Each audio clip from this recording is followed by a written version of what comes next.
back to another Python video. So in review of last episode, we learned about if statements. So today, we are going to study the two different types of loops. So there's for loops and while loops, and I will cover them both in detail. So here is an explanation of the two different types of loops, which are the for and while loops. So loops are a special type of programming statement that repeats a block of code. Here are the two types of main loops in Python. So the for loop repeats a block of code for a certain number of times, which we will specify later. And the while loop repeats a block of code as long as a Boolean condition is true. So for these examples, we are again going to try them out in the idle editor this time. So first, we are going to learn about for loops. So the first topic we're going to cover is looping through a list. So over here I make a list called buildings and assign it to some values, and then I type for, the keyword that we need to start with in order to do a for loop, and then I type building. So building is again a variable. It could be called anything you like, but building makes sense with the variable buildings, which we put after the word in, which means inside of this list. And like an if statement, we have to put a colon, and then it will automatically leave an indentation, and then we want to print each building out in this list separately, and it will loop through all 5 of them. So let's now try this in the idle editor.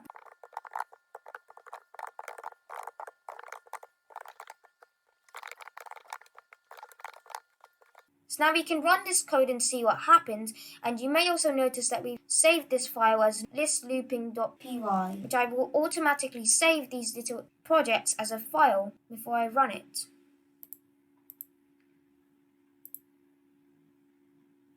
So if you run it, it's basically going to print out all of the values in the list, so it will loop through them all. So now that we've just tried looping through a list, we can now try looping through a dictionary.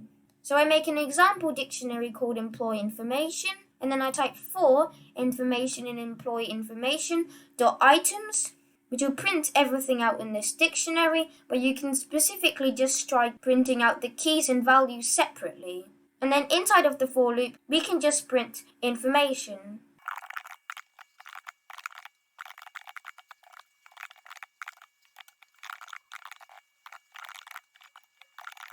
So now that we've finished typing out this project, we can now run it. And then you will see that we'll print each key and value out separately in their own set of curved brackets.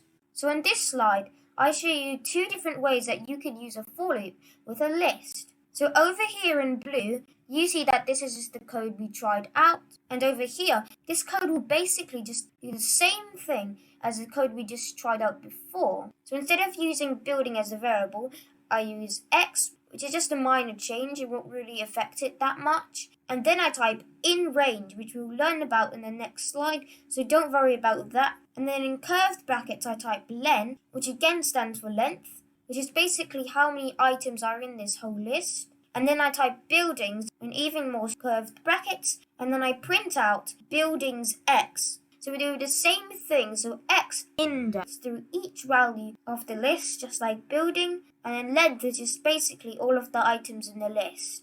So I'm not going to try this out in the idle editor, as it will basically just do the same thing, but you could try this out yourself. As used in the previous slide, let's now talk about using the range function.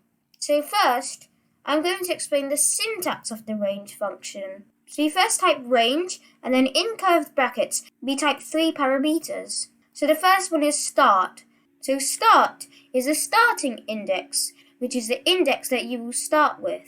So if you don't mention it, Python will automatically start from 0, and then we can mention the stop step or stopping point, which we have to put, which is the number that it will stop looping. And then we type step or skip step. So this is optional, like start again.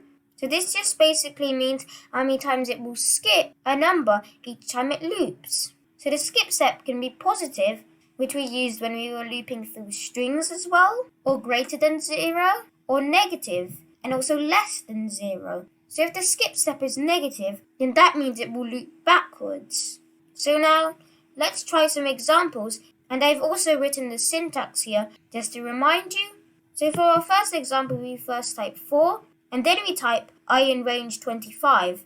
So 25 is a stopping index. So like looping through strings, it will stop looping one number before the stopping index. So it will print out the numbers from 0 to 24. And then we can print I inside the for loop, obviously. And then over here, I type the same for loop, except I write a starting index, which is 10, and then I change my stopping index to 20, so it will print all the numbers from 10 to 19. And also, by default, the skip step is anyway just 1, unless you mention it, which we then do over here and mention a skip step of 2. So it will skip 2 every time it loops through a number. So now let's try all of these examples out in the idle editor.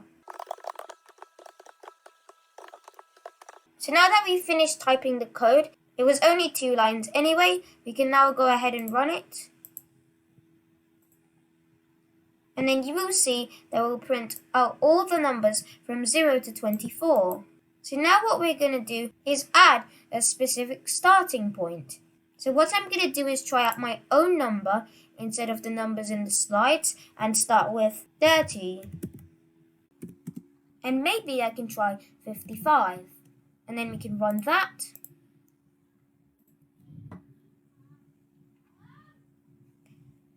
And then it will print all of the numbers from 30 to 54. So now let's add a skip step. So instead of 2, what I want to do is maybe try 4. And then I can run that.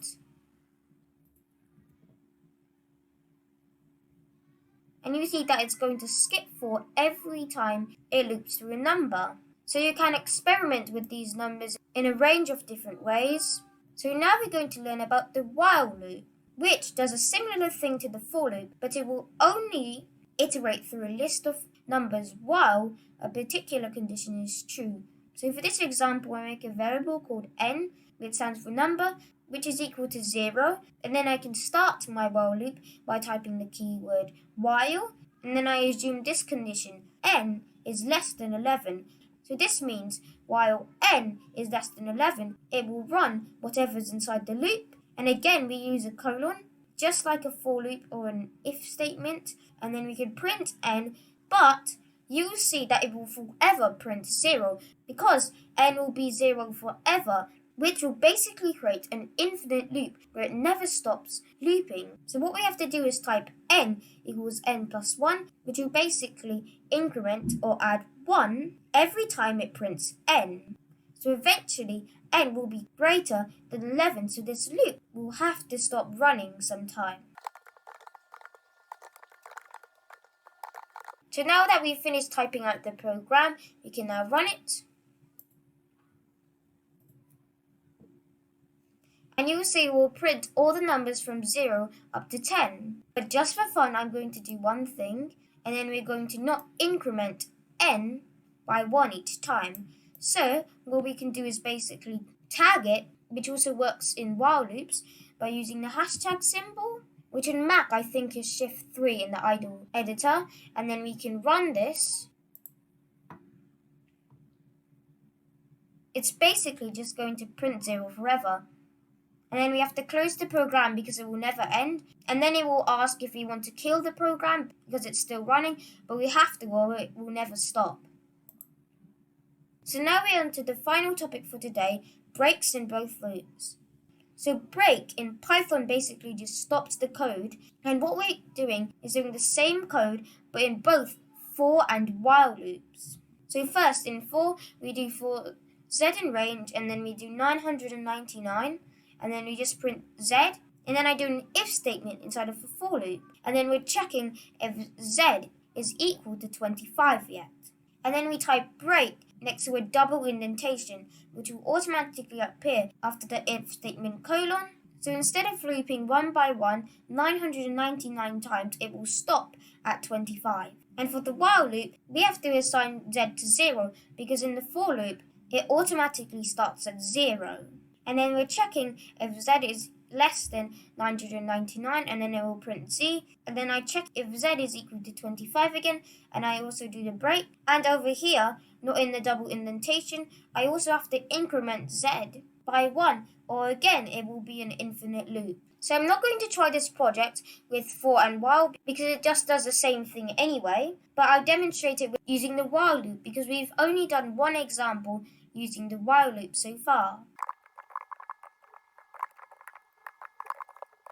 And also break will appear in orange because again it's a keyword. So now that we're done with the program, we can go ahead and run it. And it's going to print all the numbers up from 0 to 25. And then it's going to stop because we braked it. So that is it for this Python episode. And also sorry I haven't uploaded in a while. But while then I've made slides for more future videos. So they should be out momentarily after this episode gets out. So thank you for watching. And I hope you've learned something from this episode. And